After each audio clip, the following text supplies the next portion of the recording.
Hello everyone, Ariam here with a little bit of a surprise episode of Dinosaur Days for you today. I guess it's not technically a surprise for you guys, but this drawing wasn't on any of my lists or schedules at all, but art motivation is a fickle beast and I must appease it where I can, so sometimes surprises pop up. When I said in the last episode that the next video would have 2 dinosaurs, this isn't what I originally planned. That other video is still going to come out at some point, but the sketches were honestly starting to aggravate me, and I needed to take my mind off it for a little bit.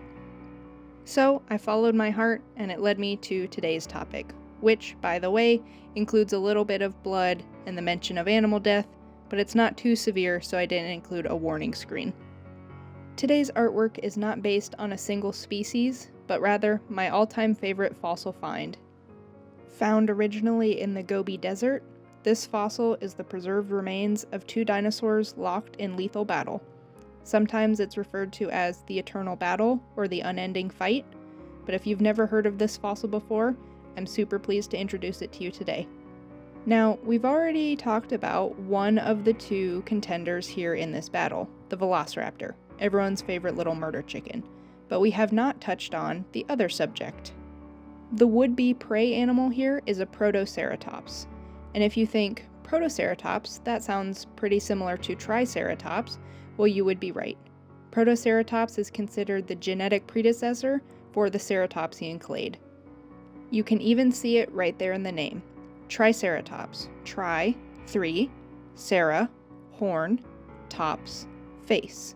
3-horn face. Protoceratops. Proto, first. Cera, horn, tops, face.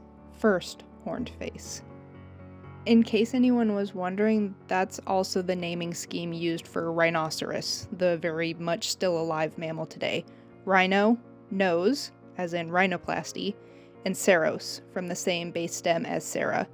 Rhino, nose, ceros, horn, nose horn.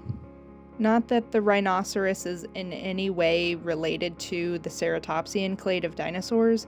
I just like Latin, and I decided to force it all upon you, so too bad for you, I suppose.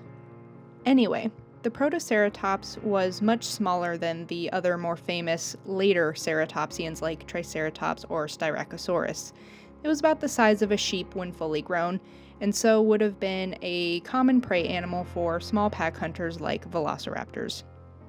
However, in the case of the eternal battle, something went horribly wrong. Both of these animals were tangled up to a lethal degree when they were suddenly, and possibly while still alive, flash preserved. The Velociraptor had its killing claw lodged into the neck of the Protoceratops, a killing blow that would have inevitably led to the prey animal bleeding out. But before it could go down, the Protoceratops grabbed the Velociraptor's arm in its beak, crushing the bones within and locking the 2 together.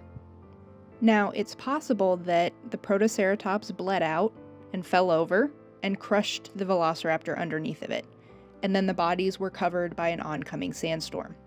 However, the main theory for how these animals were so beautifully preserved in death is that as they were scuffling, nearby sand dunes collapsed, covering them in a sand slide of sorts, suffocating them if they were still alive, and keeping their bodies away from the elements.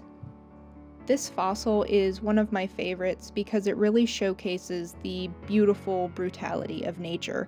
This isn't a movie where the predatory animal gets the kill immediately and it's victorious and roars into the sunset, or I guess screeches in the case of a velociraptor.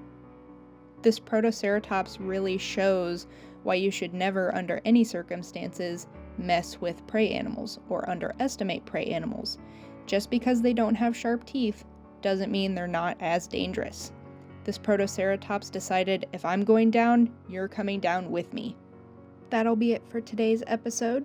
Episodes might be shorter in the future, or there might be more time in between. I apologize for that, but I am approaching finals week on campus and will then be moving back home for the summer, so life is about to get a little bit crazy. However, not as crazy as the end of life was for these 2. So always remember, if you're gonna fight it out, do so away from unstable sand dunes. That should be more than enough to remind you to smile.